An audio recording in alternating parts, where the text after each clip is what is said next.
Okay, let me try again. It didn't let me add Ida onto the chat the first time round, so take two. And let's see. Thanks for rejoining us, guys. Sorry about that. I don't know why it wouldn't let me add Ida onto the stream. We should be able to do it now. There we go. That's worked. Hello. That's worked this time. I can read off my phone now. There's always some technical issue that happens in these. Yeah, I just click that in. Okay, so that's not going to fall. I spelled your name correctly this time. Perfect. It's good. It's good. We restarted, so no one saw that. I know. So how are you doing? Are you doing all right? I'm doing okay. I'm currently in sunny Florida, so I'm not doing too bad. I'm enjoying the beaches, the sun, going out for a run. So it's been good. But I also miss Boston. I miss being in school. I miss being with my friends and seeing patients. Yeah, how are you doing? Yeah, I mean, the UK is going through a bit of a heat wave right now, so it's not the worst time in the world in terms of kind of being at home. There's much worse. It could be, winter, and it could be really dark and drab. So I think we're doing okay that way. Obviously, everyone's still at home, locked down and stuff like that. So it's a bit different at the moment. But we're doing okay with it. Thank you all for joining us, guys. So this is going to be a really, really open-ended live stream. We're just going to talk about whatever the guys want to talk about. I think so I want your questions first of all, guys. But I did want to ask you, is Harvard as kind of scary and big as maybe, like the movies would have you kind of believe? It's not a scary place. In fact, when I was doing my interviews, I thought it was one of the most friendly schools that I visited. And there's this like feeling of collaboration. There's a lot of camaraderie at Harvard, which I really, really appreciate in a school. And so it's not quite like as like uptight or mean as some of the movies make it to be. I think it's quite a friendly group of people, and everybody's just like happy to be there. Yeah, because I mean, I'm sure everyone's watched Legally Blonde. And it seems really crazy, kind of like very traditional, which isn't a bad thing, but like it seemed like this crazy place where you have to be a certain way, but obviously I'm sure there are certain people there. Oops, I think it's lagging. There are definitely people there that are like that, but I would say the majority of the people are not like that. Just normal people. Just normal. We're not, just like me, normal. Yeah. So yeah, I mean, how was the interview process and kind of getting in? Was it similar to the other schools you went to? Nothing too strenuous? No, it was exactly the same way as other schools. I think the only difference was instead of getting an email for an interview invitation, we got a phone call. And I remember I actually missed the phone call. And then I was like, someone's calling me from Boston. I don't know why. And then I realized, I was like, what schools did I apply to in Boston? And then I realized it must be Harvard. So it's the same thing. Like you interview two faculties and you do a tour of the school, and then you just learn more about the school. And then you have lunch with the students, which was one of my favorite parts because they tell you like the honest truth about the school and the problems with it and the things that are really good about it. And very similar. Yeah, so it sounds like a standard interview. I think that's the same. Kind of all 4 interviews I think that I did sound very similar. That's a long time ago now. It's like 10 years. I can barely remember. Is it 10 years? Where were we, 2020? Yeah, exactly 10 years since I was doing my Wow, happy 10-year anniversary. Yeah, it's crazy. And then it's 9 years since I started university. So well, I finished obviously eventually. Yeah, so and how many years? How many years was school for you? I took the long route because I was a little bit lazy. I had a few retakes. I took the long route. It should have been 5 years. I took 6 in a couple of months. So it's not too bad. Everything kind of seems to work out. Mhm. whether you have the longer route like I did, or you breeze through, you're going to be a dentist at the end of the day, and no one kind of That's very true. knows that you Mhm. had a few bumps along the road. But I think that's the almost we talked the day to uh, Dr. Wait Baby Omid, and he was Uh-huh. saying the same things. We were like, Exactly. everyone has their own journey, and as long as you get where you want to go, who cares how you did it? It's Um, true. I think going through a lot of those struggles when it comes to school, when it comes to life, yeah, a lot of the beauty of life is within those struggles, and getting over those is what makes you like a resilient person. So for people that have to go through the cycle twice, they become a much better applicant the second time because they learn like what the schools are looking for, how they can improve. And I think that that is a huge like lesson learned. And I think mm, people shouldn't be upset like if it takes them a longer route. It doesn't matter. At the end of the day, you're going to have a, degree, and you're going to be able to practice and be the same as any other dentist. yeah. I think perseverance. I'm just going to plug my phone in.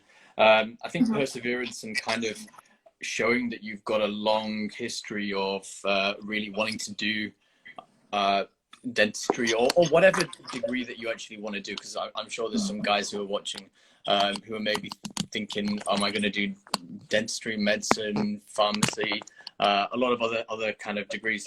The same thing, they just want to see that you're committed, and I'm sure Absolutely. things will go well. um, my phone may just bump off in a second. There we That's okay. Nice. go.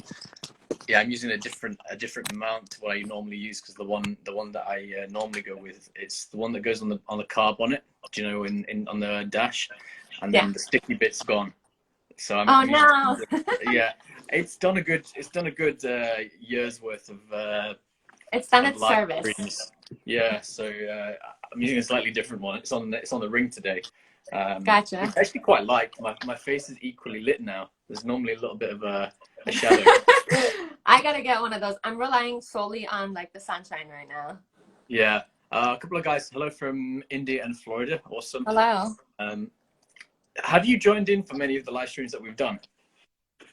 I've seen some of the IGTVs that you post Yeah. afterwards, especially on the clinical cases. My curiosity a lot of the time came from like if the standard of practice is like different in the UK versus America. And I can't like draw Mm. any conclusions, but I was just like wondering how people there think about like the same problems that we all face. So I was just Yeah. curious to see. I think I've been talking about this quite a lot, kind of the standard of graduates. I think Uh-huh. that's one thing, and then the actual best practice is kind of the same across the world.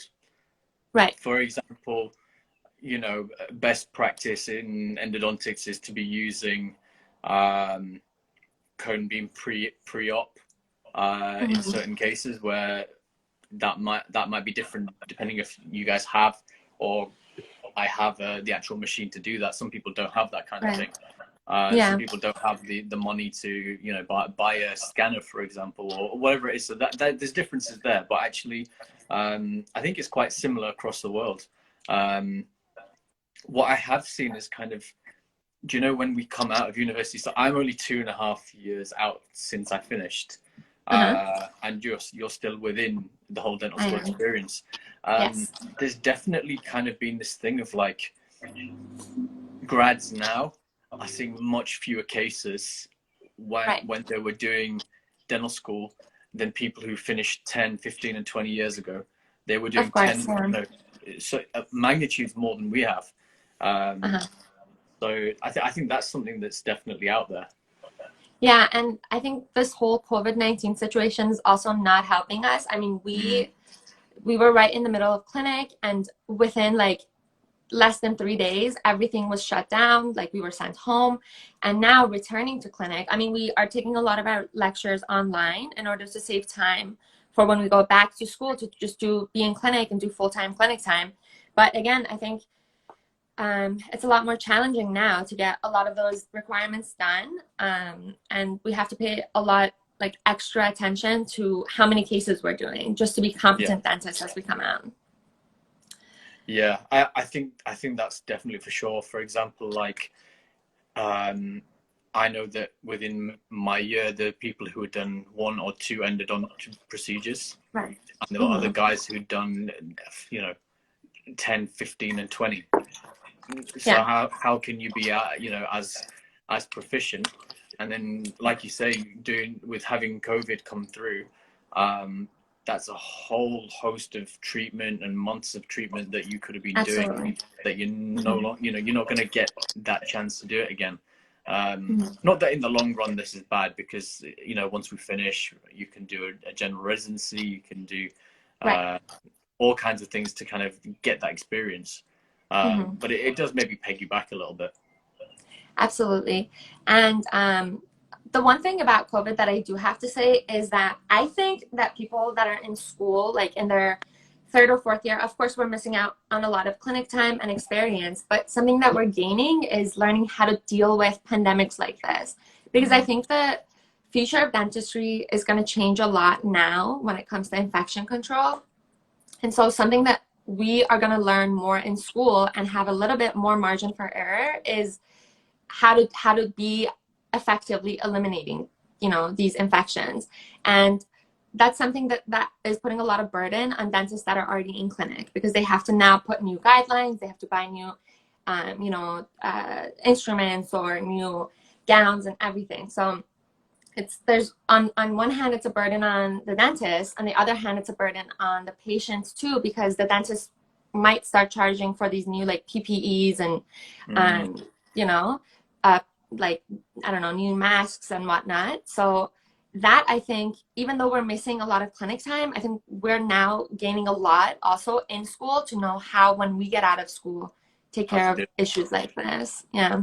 Yeah, I think that's definitely kind of something that's going to happen going forward. Um, Although if you look across in like Australia, they Uh-huh. shut down super early, and they're all Mhm. back at work now, and the Yeah. PPE requirements the same. I think people are being more careful with wiping down surgeries, cross Mhm. infection control and things like that. But that's kind of like a little wake up call that you should have been doing anyway. So Right. I think that's interesting. Um, I, is that Saluda? Is that Persian? That's no, Is that French? I it's don't know. Spanish. That's actually It's my Spanish. aunt in Spain. Okay. Hello. I'm guessing at languages there. You can tell I'm not very much informed. No. Yeah, I have a lot Um, of family like all over the world, so they might just mm, tune in. yeah, so I think the other thing that's maybe a side effect is, have you heard of the concept of slow dentistry? Yes. Hmm. So I think this is going to be brilliant for patients, because at the moment, places like the UK, places which are working under um, government contracts where you're paid by the number of people you see, that's just not viable anymore. But the Hmm. downside of that kind of treatment is it's in and out really quickly, and Right. doing things quickly, you cut corners, not because Hmm. you want to, but because of the nature of the job. Um, so if you have to slow down, you're going to get more care taken over everything, and the standard's going to go Absolutely. up. So I think that could be actually Actually, good. that's a really good point. So this is really interesting because during my second year in dental school, I went to Spain to work with one of the like premiers in the field when it comes to slow dentistry. Mm, Not sure if you follow him, but his name is Dr. Primitivo Roy. And so he has written a huge book. It's like many, like hundreds of pages yeah, on slow dentistry and how to like improve as a dentist doing that. And when I visited his office, a lot of the time we're looking at pictures where patients have gone to dentists that either were like new, or the dentist is seeing like multiple patients in the same hour, and so a lot of the yeah, time they're rushing through it. And so you would see through those pictures, you would see through in their work, and not that it's bad work, but you would just see like areas where they were rushing or where they could have improved upon. And in his clinic, then we also like evaluated how the work that he was doing, how it was benefiting the patients, how it was different from the fast-paced clinics. I think both have their own places and like yeah, different specialties and with different people. But it's definitely interesting to look at slow dentistry as like as a future method of practice, especially for when it comes to like periodontics, when it comes to general, certain fields like ortho and peds, I think will have a difficult time adjusting to slow dentistry, but because those are mostly like volume based.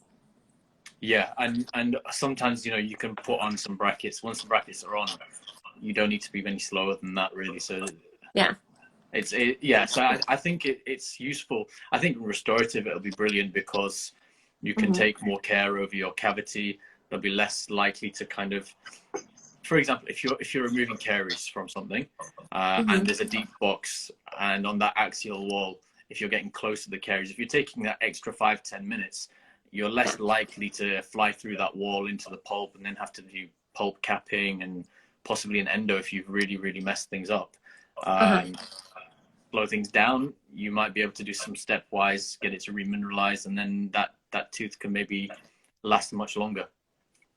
Absolutely. And also the other concept of slow dentistry that I like is having the patient in your clinic for a little bit of a longer time to do more work for them. Because a lot of patients, they have access to care issues. They might have transportation issues. They might live far away. And so it'll be a burden like on their family, like if they have little kids. And so having them in the office, like doing multiple, like filling multiple decays or putting like multiple implants, if it's feasible, that's something else that I think is gonna definitely happen in the future, as opposed to doing like many like little 1 hour appointments. They can just do like 2-3 hours and then just have the patient for recall in the future. Yeah, quite like quadrant dentistry. You might be 4 appointments and you'll do the whole quadrants in one go. Obviously, then it becomes a bit more difficult if you're having to do indirects. Then you have to bring a patient back unless you have CEREX or you know, something which will print your restoration straight away. But I like that idea of that kind of dentistry. So I think that'd be interesting to see whether people kind of pick up on that now that we have to slow down a bit and we have to see fewer patients. Actually, let's just get a little bit more done in the time, take our time planning things, and hopefully like everyone gets a better result at the end of the day. Yeah, I think so too. We had a few comments. I think this is more of your family joining in. It's always fun. Yeah. How was your pre-dent experience? So I went to a small college in upstate New York, and my college was about 1,800 students for 4 years. So my class was about like 500 some students. And in my class here, I was the only pre-dental student. And there were upperclassmen that were applying that I knew of, and that's like who I consulted with. But really, a lot of my consulting was done with my counselor. And a lot of it was just like online research. So a lot of like, I know that at bigger schools, they have like pre-dental clubs and they do a lot of networking, which I wish that we had the same thing at my school. But otherwise, it was very like, I just looked at the requirements on the websites to see what classes I had to take. I worked on my personal statement with a couple of people, like had them read it, tell me their opinions on it. And then I just submitted. But it wasn't anything like out of the ordinary. I went directly from college to dental school. So, and I'm sure, you know, in the US, we have to do the 4 years of college and then we do the 4 years of dental school and then specialties if necessary. I think that's, it's really different because the whole kind of concept of having to network with the school before you go there is so different over here, where it's an online, the whole thing is an online application while you're still in school. You write a personal statement, your teachers write some statements about you, how they think you're doing and what kind of person you are. You get your grades and you do like a test, a bit like the DAT. So we have something along those lines, a couple of those tests, and then all those scores just get ranked and then you get brought in for interview. So how do you decide what school you want to apply to? Like, are there, you know, public and private schools? There's only kind of government run schools, if that makes sense, or like the schools, maybe not government run, but government funded dental school. and there's only 13 of them in the UK. So Oh, I see. you can apply to 4 and 1 backup option as a non-dental. So you kind of, Wow. there's not a lot of choice, and there's a lot of I see. applicants. So you kind of pick the one that you really want anyway. So, or the ones that you really want. So Gotcha.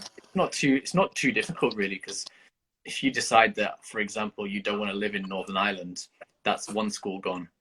I see. If you don't want to live in Wales or somewhere, then that's 2 more schools gone. And then, oh, do you like London or not? And there's 3 schools in London. So do you decide based off of your location, or are each school like known for one thing or another? Yes, some of the schools are like King's College London is really well known for kind of restorative work. I think it's like number 3 in the world for like dentistry as a whole.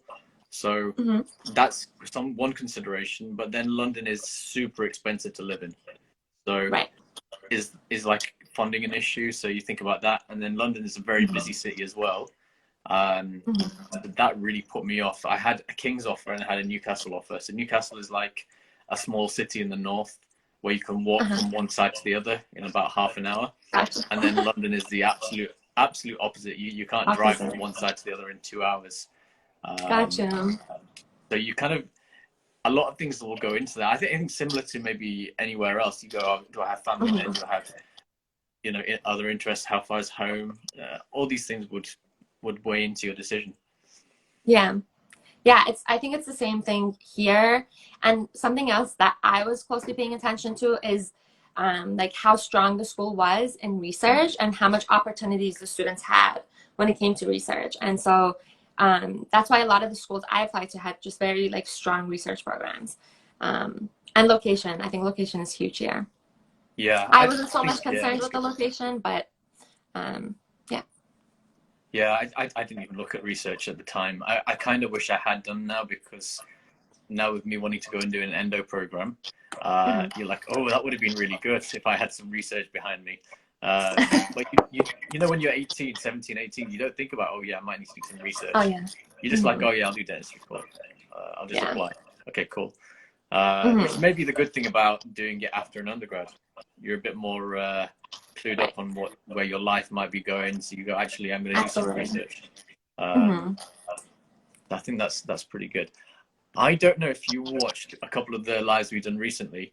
I asked the guests to do their 5 most used emojis, and we oh yeah. You were waiting for it. Wait, so the 5, like the 5 that are in my most used, like most common.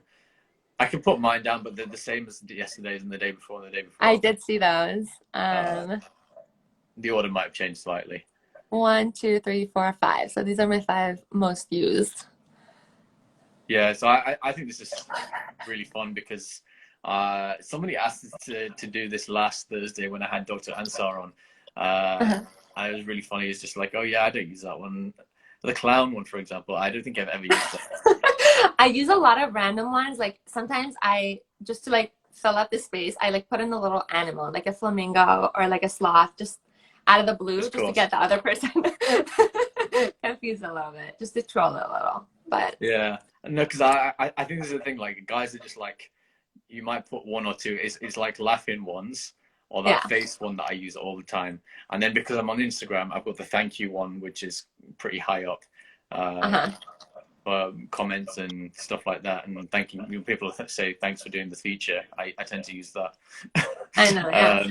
The one that with the smiling with the sweat on its forehead, my friends and I call it the sweaty smile. And every time we send it to each other, we're like, why are you using the sweaty smile emoji?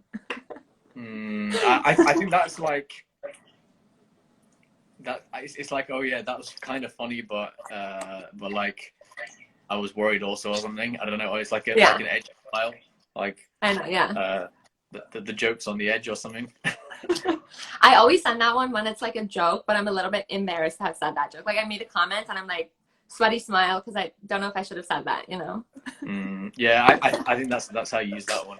But yeah, I don't know who I had this conversation with. It's like the way guys and girls use emojis are completely different, and it's so confusing. I just don't get it. And each emoji means something different to every person, Yeah. Like Yeah. in school, like right now we're in quarantine, right? So like I send the clown emoji a lot, but when I'm in school, like I have a completely different set of emojis, like the SOS emoji, the like this emoji when like things go right, you know, the Mm, emoji that's like this, like the head facing, the what is it, the hand face emoji when like things are yeah. going wrong, you know. The different personality in school. Yeah, guys, if you're watching, put your 5 most used in there as well. We want to see what else everyone else is using. I know, it's interesting to Um, see. what kind of work do you think you'll do in the future? So what I'm really currently interested in is working with children. So working in like preventative care. I think that's what I'm really Mm, interested in. Working in low income, like immigrants, like clinics that serve immigrants. Because so I moved to the United States when I was 12, and so when we had first come to the United States, it was really difficult to navigate through the healthcare system just because medical and dental are so different here. They're almost yeah. like, you know, in two different directions. So it was really difficult to navigate it. And for, you know, almost a year, I didn't have a dentist when I came to the US. And so that to me is a challenge that I've seen many, many children face.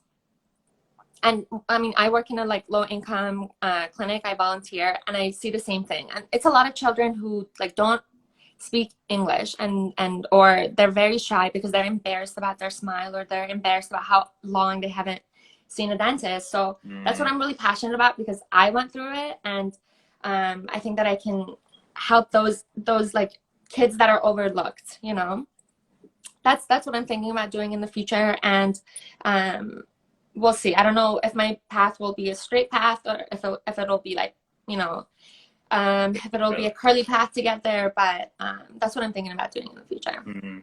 Yeah, I think that's really kind of interesting. When I was in the States last month, no, not last month, February. So it's all Uh-huh. gone into one on big blur this year. Um, I went to a free clinic just to see what was going on. It's run by my uncle, and that was in Detroit, um, Uh-huh. Michigan, Detroit, and it was a lot of there was medical stuff there as well, Mm-hmm. but it was the most like requested thing was dental, um, and it's the whole system of having insurance or not having insurance, insurance coming It with your is. job or not, you're having to pay for it yourself, and that was quite different because over here everyone has universal healthcare. Right. So whatever needs to be done, generally you can get done, as long as it doesn't come into kind of the cosmetic benefits. Mm-hmm. Like if there's a health need, you can have something done in the UK. Um, Mm-hmm. if something becomes more cosmetic, whitening, having you know aesthetic implants Right. and veneers, then obviously that comes onto a different side of things. Um, Mm-hmm. so it's a big difference there, and Definitely. And the other thing is that a lot of dentists, even if you have like, you know, government insurance, or if you have like state insurance, a lot of dentists don't accept them just because of the low reimbursement rates, which is mm, like a huge issue with the insurance and the dentist relationships. Because a lot of dentists, you know, we come out with a lot of loans, hundreds of thousands of loans, yeah. and like loans from undergraduate, like loans from like it's the time. So it's really disheartening when insurance like reimbursement rates are low, and of course we have to be paying for our cost of living, for our loans, you know, if people have families, for their families. But yeah, and that's something again that I want to do. I want to be working with those kids that have like the Medicaid, you know, in the US, and that many dentists just don't accept just because of those issues. Yeah, and it's one of those things that it's 8 9 years worth of loans, and if you've done a specialty program, then 10 years of loans. On Yeah. average, what's that? 50, 70, 80 grand a year It is, of yeah. It's about 80,000 here, but then you have to add the cost of living to it too. living as well. Yeah, so Mhm. that I mean, it's almost making it impossible for people who, you know, you're in healthcare. You care about other people. That's why you do Of it. course. Some people more than others. Some people are more interested in the technical aspect of it, and that's kind of why they do it. But that doesn't mean they're bad people or anything like that. I think I'm probably more on that side. I like uh, the step-by-step nature and the challenge of each like individual tooth or whatever it might Of be. course. Mm-hmm. But it makes it impossible for you to kind of give anything back if you've got a situation like that. Yeah, I know. And I mean, at the end of the day, I think the fundamentals of dentistry, I think a lot of people choose dentistry is because of the relationship that they want to form with their patients. Because a lot of the time, it's like a longitudinal relationship. You get to know your patients, and most of the specialties, not all, but Yeah. you get to know your patient, you get to grow with them, you get to see, you know, their families in the future or like their siblings in the future. And the other part of dentistry is like the art, like the artistic part of it, what you're saying, like the technical part of it, which is again like another reason that I also chose dentistry. I think there's a lot of like arts and science intertwining in dentistry. But Yeah, I think that's one of the issues. And even in the UK and a universal health system, we have the same issue where on a single, it's not all free, but it's kind of like subsidized. So the patient has to pay something, right. in each course of treatment, and then we get paid a little bit back. But the trouble is, if we need to do a bridge, if we need to do a crown, if we need to do a denture, we have to pay the lab for that. And that doesn't come from the patient, that comes from what we get paid to do it. And sometimes these cases are more expensive than what you're paid to do. In which case, if you're working somewhere like you are high needs, it becomes impossible to give these guys everything that they need. Right. Yeah. I think it's a very like complex issue, and Yeah. it's a systemic issue, you know. I think there has to be a lot of advocacy at like in the political levels to fix issues like this. Yeah, I think it's just something that obviously we're just talking randomly and it's come up, but Yeah. it's something that really puts you off, and you're almost just like, well, I want to do really good treatment, but this is making it hard, and you almost can't do really good treatment because of the constraints. But yeah, I think that's really interesting, and something needs to change higher up the chain for us to be able to give it to everybody. Yeah, I agree. Loads of emojis coming in. A lot of thumbs up.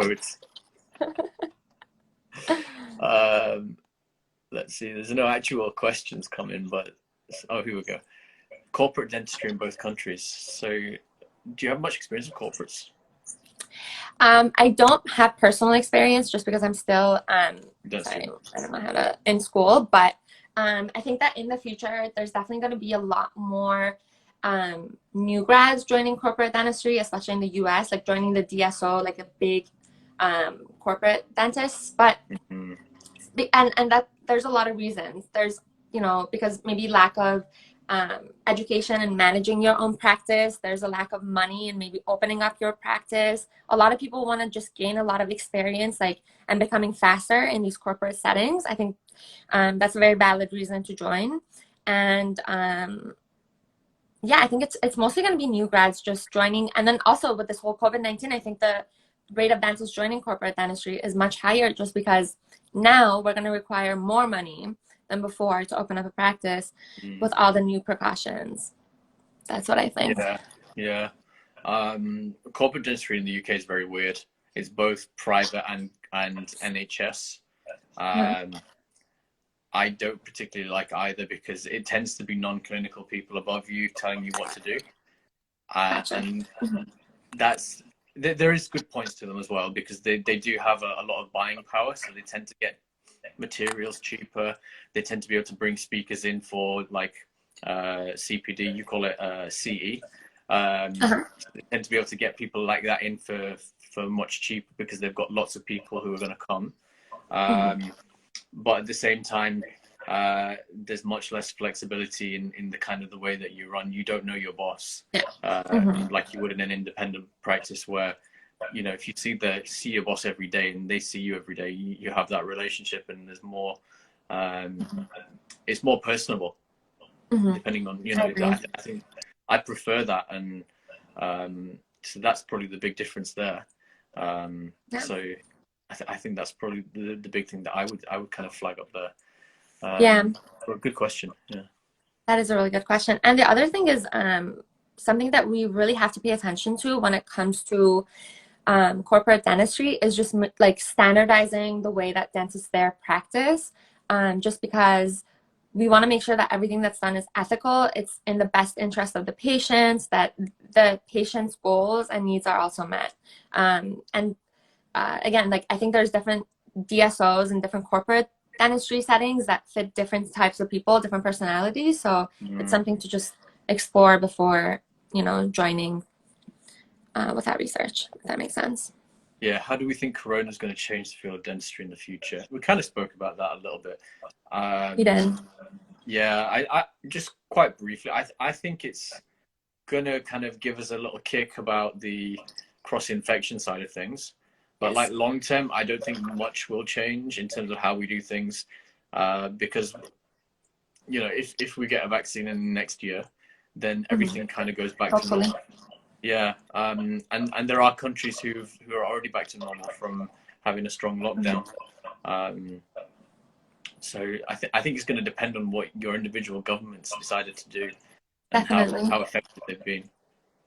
Yeah, and I think again, I'm just going to reiterate one more point, was that with the changes in dentistry and with the like if we're going to get new PPEs, if we're going to be like installing new instruments to maybe, I don't think that's going to happen, but to like make the room a negative pressure room, all of that, then we have to also consider where this money is coming from, if it's coming from the patient's pocket, if it's coming from the insurance pocket, or if it's coming from the dentist.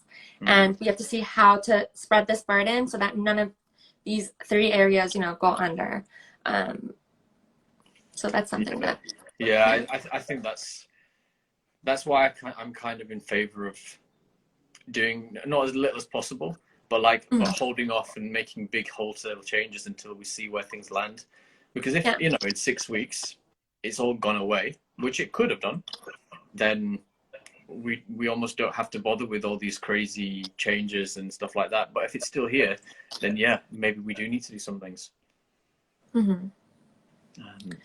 Someone wrote in Farsi, they're asking if you're also a dentist. Yes. Yeah, we're both. Well, I'm a dentist and you're a dental student, so. I'm a dental student, yes. Yeah, we will be having some non-dentists on the podcast pretty shortly. We actually had one on Friday, so that was talking about back health for dentists. So I saw your stories about it. Yeah, there's going to be some non-dentists. We're going to be talking to clinical nutritionists about diabetic patients. Oh, that's amazing. So that's going to be fun. Hopefully on Tuesday. It's not 100% confirmed yet. We're just talking about what we're going to be talking about. But the idea is perio diabetes, and then kind of trying to treat the diabetes instead of doing the perio, because it's very closely linked. So if you get rid of one, then hopefully you would get rid of the other. That's really, you know, perio, I feel like perio disease is one disease that's connected to like every other disease in the body, like because it's just the root cause of it is like inflammation. It's just connected to so many other like systemic diseases, you know. Yeah, I think that's the thing. And I'm kind of having gone through all this COVID thing, I've been looking at vitamins and minerals and like, do you eat enough of, you know, vitamin D, vitamin C, and all these other little bits and pieces. How your diet can make such a big difference to whether you're potentially going to get something or you're going to fight it off. So I think it's been really cool and interesting to see, and I want to kind of push that boat a little bit further. Absolutely. Rick is asked it. Rick Ma is asking, do we? That's my dad, actually. Is it okay? Where we see fewer patients and more customized care, and away from high volume. Yeah, I hope so, because it would be much less stressful, right? Yeah, so I think this is also pointing to the talk that we had about slow dentistry and just giving more customized care through slow dentistry. So just giving more preference, giving more time to each patient to take care of more of their needs in like the same, clinic hour or clinic time. I think it makes sense because, for example, if you speak to someone for an examination for the first time for 15 minutes, that's fast. Right. That's fast, and you can't understand what their motive are in that sort of a time frame. If you double it to half an hour, then you're going to do better. If you push it to an hour, which is what some people are advocating, you're going to know everything about that patient and everything that they want and don't want. you're not going to make too many mistakes in terms of the planning of that case if you do that.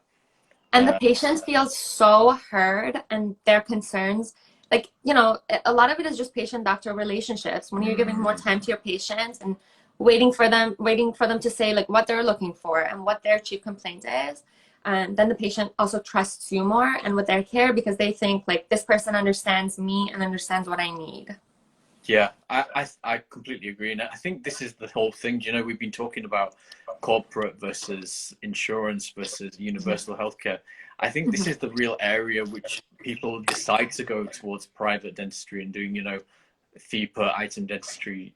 It's because you can spend that time with the patient, and you can, yeah, you do make them pay that extra premium, but you feel better about what you're doing.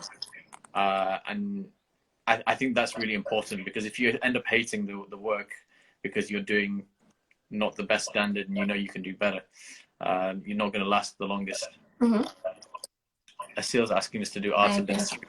Yeah, you've got some really great art, Asil. So send me some more of those pictures and we'll pop them up. I've got to check out Dr. Asil. Another question. Are you happy choosing dentistry for your future?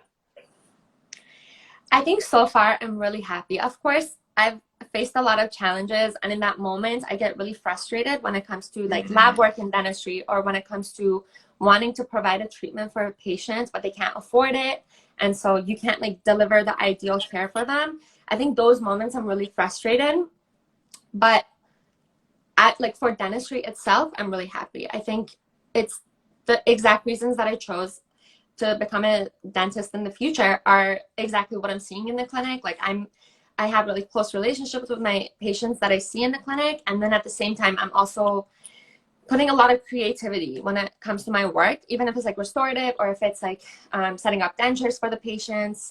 It's a lot of you know, both ends that I was looking for. But I think dentistry in general, you really have to choose it to be happy in it. Like a lot of people, like you shouldn't be choosing it for financial security, because there are so many challenges that you will face, and at least like that I faced in dental school, that, you know, are very multifaceted, and a lot of my friends also face. So choose it for like the right reasons. Choose it because you want to be a dentist, you know? Yeah, I think that makes sense, and I kind of agree. Do you think you have like changed your idea on, obviously you're saying you want to do some more kids-based work, because I know that when I started, I wanted to do maxfax, you know, maxillofacial surgery, and that's completely changed. Now I'm almost, well, I'm looking to apply for an endo kind of training. So that's completely the opposite almost of what I initially thought I was going to be doing. Have you had that kind of, we'll do this or we'll do that? So you know, I've always had pediatrics in my mind, but I was never, like, it wasn't fully fortified yet until I started going to this pediatric clinic that I volunteer at. Before then, I was thinking about maybe doing ortho, or I really like the younger population. I like working with teenagers. I like, you know, managing the diseases with their families in the room. I enjoy that kind of thing.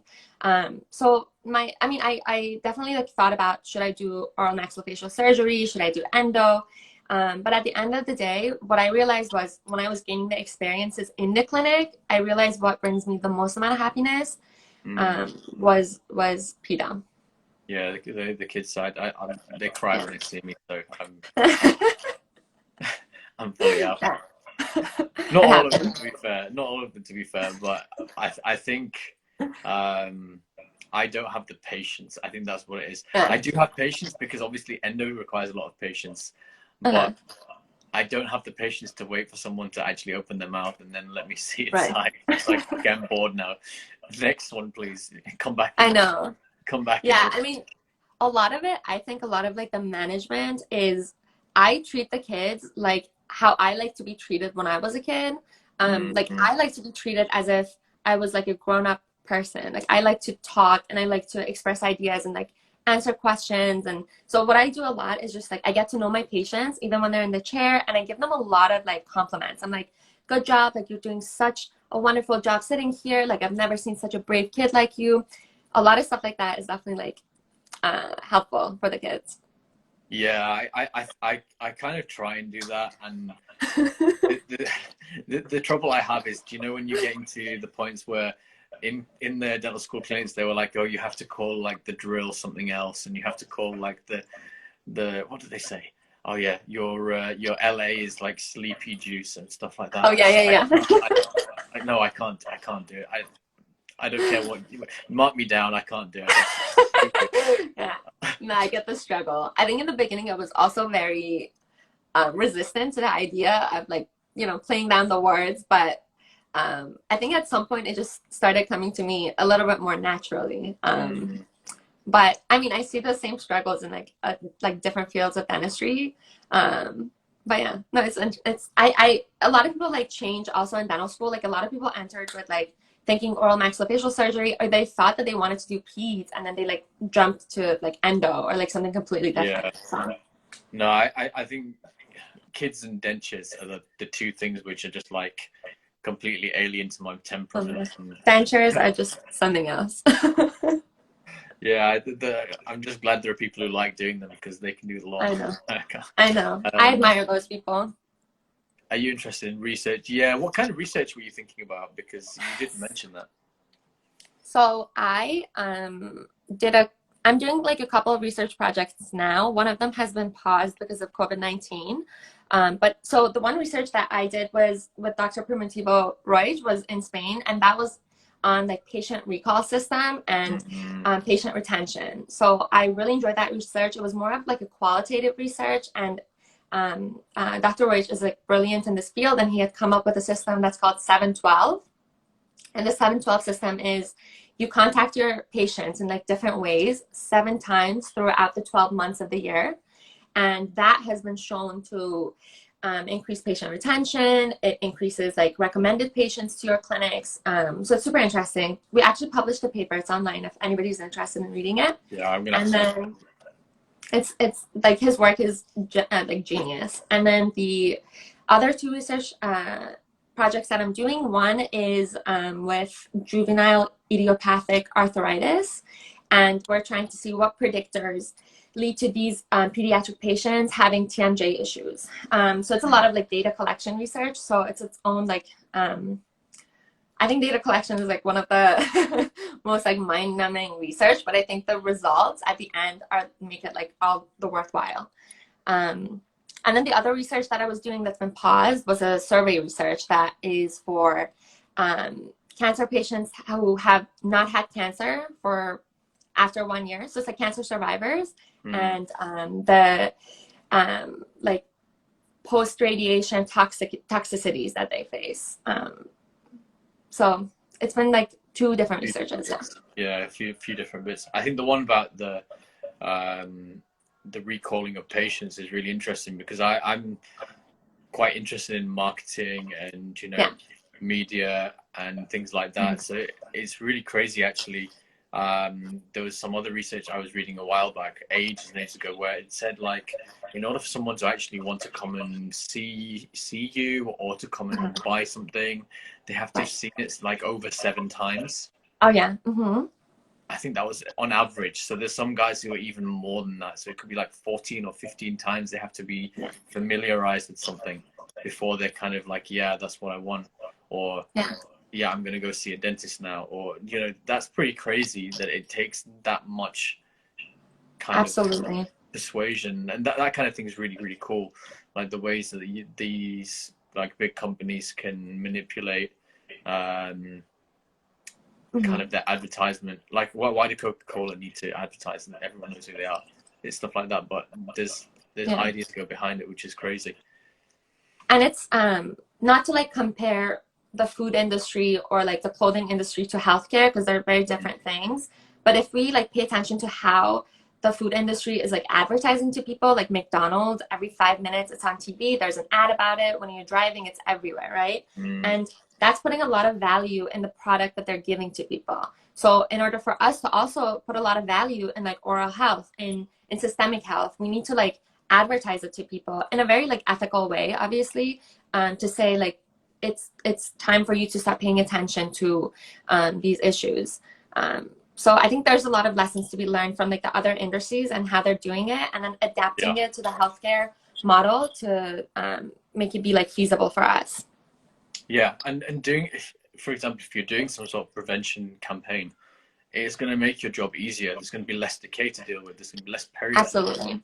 And that makes, you know, less work for you to do, which means you can concentrate on more interesting bits of treatment if that's, you know, what we're wanting to do, or trauma cases and whatever it might be. You know, you have more time that's then opened up if you're a general dentist, as opposed to trying to teach people how to brush, you know, every 3 months. Which is real tiring. It's real tiring. I know. But the points with preventative dentistry that you just made, I think preventative dentistry is going to be the future of dentistry.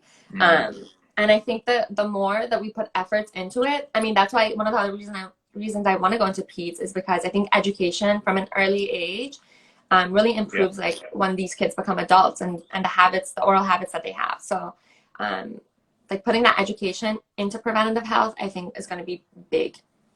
Yeah, totally. And it's always down to the food. You know, we'll come back to it again.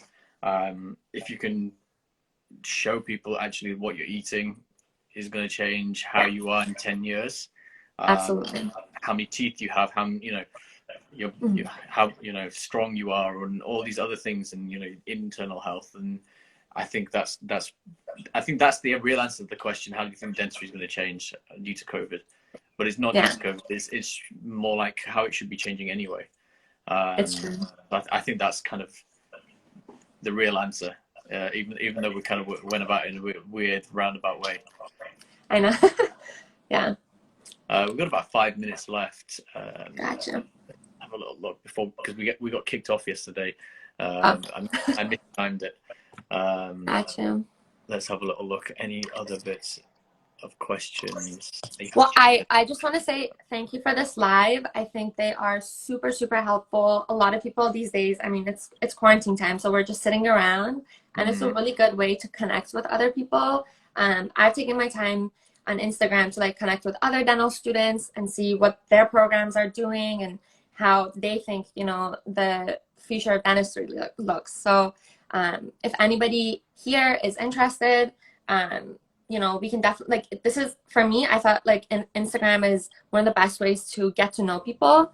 Cool. And it's definitely like through Dentists of Insta, I'm like meeting so many different dentists across the world who are practicing differently, you know, and there's a lot to learn from them. Yeah, thank you, Julie, for your comment. Hopefully it was, informative, whatever we know. But yeah, I think this is the whole point of the page. For example, like doing the features is really good because, you know, you can nice and easily throw a photo up and say this is who I am. But actually getting to know someone, doing something like this one-on-one, where the guys can listen in and ask questions, I think that's kind of like the next step of the whole idea. But I think this is kind of, I wish I'd done it earlier. It's better now than never, you know? What do they say? It's like better now than later. I don't know what they say. Yeah, it's one of those, and hopefully we're giving you guys like enough variety as well, because sometimes we'll do really, really in-depth case studies, and sometimes it's like a fun chat, and sometimes it's, you know, something a bit different. So hopefully you guys kind of like enjoy these things, and I'll try and keep doing it after we go back to work. Oh yeah. But yeah, I think that's been really fun. It has been. What kind of stuff are you posting on your personal account? So I only have this one account, and I actually made it. A lot of my friends kept telling me like, make an Insta, and I finally gave and I made it. But I thought that the objective of my Insta would be to like write a lot about research topics, just like evidence-based dentistry. And I'm really happy because my page has like motivated me to read more on PubMed, to just read like more scientific articles. So that's what I post, and that's I think the purpose of the page is to just inform people, and then again, like just make that community of pre-dents, not even non-dental people, to just come together and discuss topics. Yeah, I think that's maybe the whole point. I think a lot of people miss the point of Instagram sometimes, or miss the point of social media. It's like it's to be social. Like a lot of guys are there sticking up, and yeah, they're great photos sometimes, and really impressive things. But I think I've enjoyed it more when I'm actually being social as opposed to Absolutely. Just posting stuff for the sake of posting stuff. Absolutely. It's the discussions behind those posts that matter.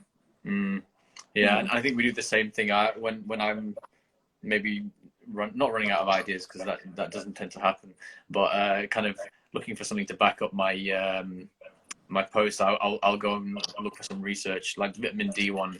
I went deep on the vitamin D things. That was really fun to go and find out a bit more about it. So I think that's really a good way to kind of start doing all this kind of preventative dentistry and stuff like that. Absolutely, I agree with you. Isa, we were watching from Netherlands. Is that more family? I think so. Yeah. Any last questions from you guys in the comments? We've got about 90 seconds left. We'll have a couple more minutes because we had to restart the stream, won't we? Yeah. So we probably did I'm have a not couple sure. extra It doesn't minutes. show me it doesn't show me like a clock. No, it comes up on mine when we have 2 minutes left. It says 2 minutes, and it does this countdown second by second. Oh, that's nerve-wracking. Yeah, and then usually when that comes, it's like, oh, and the person's talking. I'm like, I need to jump in and say we're almost finished. We're almost finished. We need to wrap it up. But I don't want to interrupt the point. Sometimes so it's like write 2 minutes. And then it just shuts off right in the middle of the sentence. And then it goes, and you're like, oh, great. Yeah, thank you, Marissa, for joining us. Thank you, Simon. I think that's how you say that. Yes. Yeah, not the other. Maybe I don't want to say that wrong. Wonderful. And thank you, Fatima, for coming and joining us. Make sure you guys are following Ida already if you are not. If you've enjoyed the live, give it a screenshot and tag us. I'll pop it on my story if you've done that. Turn on live notifications. We have loads of guys coming up. Hopefully a lady called Haya on Tuesday, and that's going to be the diabetes one. Wonderful. Dr. Murad. And then we've got Farah Anta from where's she from? Lebanon on Wednesday, and that's going to be like aesthetic dentistry. We're going to talk about photography, so it's going to be like a photography tutorial. That's super useful. Fun. And her photos are really, really good, so we definitely want to be like at that level. So that's what we've got coming up for you guys. I'm excited to tune in. Yeah, I think that'd be real fun. Fatima, thank you for joining us. Thank you. Yeah. Any last words? So I think we're pretty much there. Yeah, I think so. I had a really, really good time chatting with you, and it was nice to actually get to know you, like in person, speaking with you. Yeah, because it's different. It's totally different to seeing somebody's post, because you don't get that feel for who they actually are. Absolutely. That whole Instagram versus reality thing. So we're kind of somewhere in between right now. I agree. I agree. Yeah, and watch out for my Instagram versus reality post tomorrow. Actually, I just took a photo just before we started. I don't Looking forward to it. Oh God, what have I done? So I took a photo just before we started. So that'll be an amazing. Oh, nice. Wow, it's like a whole setup too. Yeah, well, that's just professional. I've got a shirt on, but I'm wearing shorts, so that'll be quite amusing. Oh, gotcha. That's funny. But yeah, thanks for joining us, guys. If you're not already following Ida, make sure you are. Live notifications, all of that jazz. Pop it on story. Take a screenshot, because this has been real fun. If you enjoyed it, have a few words, and hopefully we'll see you guys all in the next ones. Awesome. All right. Take care. It was nice meeting you. You too. Bye, guys. Bye-bye. Bye.